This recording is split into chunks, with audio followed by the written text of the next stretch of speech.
If lightning were to strike the Burj Khalifa, the world's tallest building at 828 meters, 2,717 feet, in Dubai, United Arab Emirates, here's what would likely happen.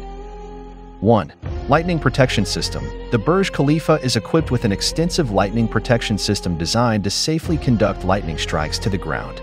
This system includes lightning rods. Multiple lightning rods are installed at the top of the building to attract and intercept lightning strikes. Conductive cables.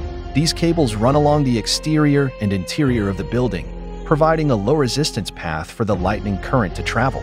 Grounding system. The cables are connected to a comprehensive grounding system, which allows the lightning current to dissipate safely into the earth.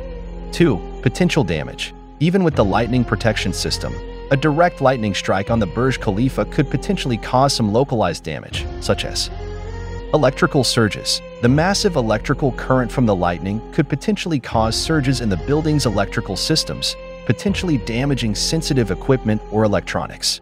Structural damage. While unlikely, an extremely powerful lightning strike could potentially cause minor damage to the building's exterior, such as cracking or spalling of concrete.